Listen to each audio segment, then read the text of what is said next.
Qui a mis le feu aux poudres, donc c'est la faiblesse, le déclin, le plongeon de FTX. Valentin, on compare souvent l'écosystème Web3, crypto à une jungle. Là, c'est carrément la savane. Les lions viennent d'avoir la peau des gazelles. Binance se positionne en tout cas pour racheter FTX après avoir eu sa peau, intentionnellement ou pas. Une guerre économique, en tout cas entre les deux plateformes, vient d'être menée et cette guerre a mené à l'insolvabilité de la plus faible des deux, FTX. Que s'est-il passé? Comment, Valentin, en est-on arrivé là? Le terme de guerre économique est effectivement très bien choisi puisque c'est ce qui est en train de mener à la déroute de FTX, à la déroute du marché, et quelle que soit la force de Bitcoin pour remonter, ça ne sera pas indépendant à ce qui est en train de se passer sous nos yeux. Il y a quelques mois, Guillaume, on a déjà échangé avec un ton un peu grave à l'époque où l'UST était en train de s'effondrer, ce fameux stablecoin qui devait rester à $1 et qui a décroché à $0, avec ensuite l'insolvabilité d'une autre plateforme, Celsius. Et à ce moment-là, FTX s'était justement mis peut-être comme sauveur en rachetant certaines entreprises en difficulté de ce premier déclin. Et aujourd'hui, c'est justement cette plateforme-là qui est en danger. Et qui aujourd'hui a gelé le retrait de ses clients. C'est la deuxième plus grosse plateforme de crypto-monnaie au monde. Et il y a eu plus de 6 milliards de retraits de crypto hier effectués sur cette plateforme avant qu'elle condamne les retraits. Pour comprendre effectivement ce qui se passe aujourd'hui, il faut refaire un petit point d'étape sur ce qui a mené à cette guerre économique entre les deux géants qui sont Binance et FTX.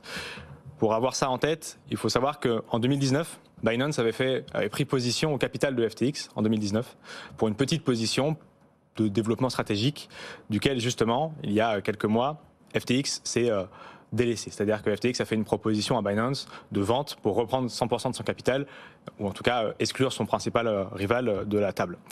À ce moment-là, ce rachat a été proposé à 2,1 milliards de dollars.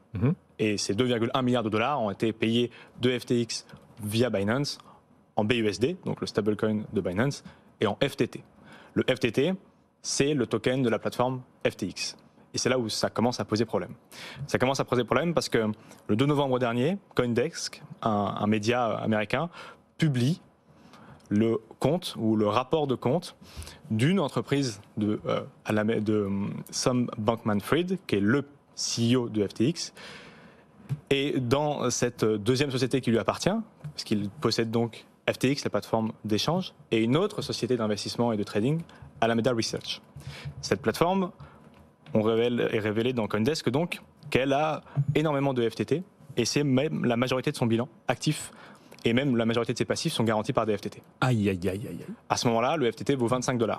Oui. Et du coup, CZ, qui possède une partie du deal qui a été vendu à 2,1 milliards de dollars, se dit si cette position est dangereuse, je préfère sortir maintenant de ce deal, je préfère commencer à revendre mes FTT pour ne pas être en danger si jamais justement cascade.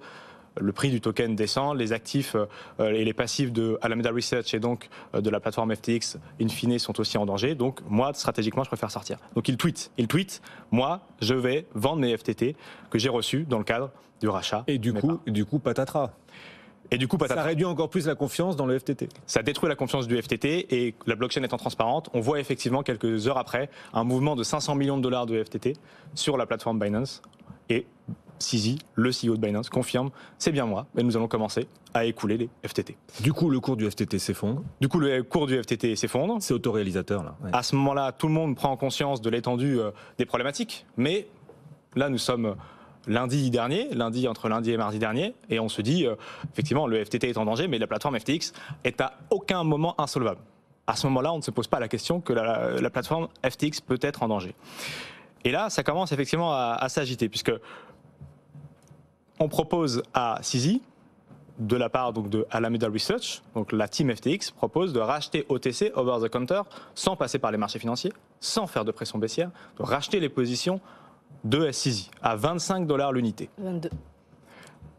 À $25 l'unité. Oui, Valentin, vas-y. Entre 25 et 22. Et là, CZ refuse. Il veut effectivement le faire sur le marché principal. Donc, effectivement, c'est là où commence à y avoir cette pression vendeuse très importante. Tout le monde commence à paniquer. Les gens déversent leur FTT. À ce moment-là, on se dit, ouais, mais si tout le monde retire de FTX, il risque d'avoir une crise de solvabilité. Les retraits massifs commencent dans la plateforme FTX. FTX voit un flux extérieur de 5 milliards d'euros. Et hier, aux alentours de 15 heures, bloque les retraits des utilisateurs. À ce moment-là, il y a encore énormément de liquidités sur FTX. Les utilisateurs ne peuvent plus retirer de la plateforme leur liquidité. Et c'est la grosse panique parce qu'on se rend compte que ce n'était pas juste une guerre économique entre les deux gros géants qui voulaient se faire peur, mais que là, ça touche au client final et que le client final ne peut plus retirer ses crypto-monnaies. C'est encore le cas aujourd'hui.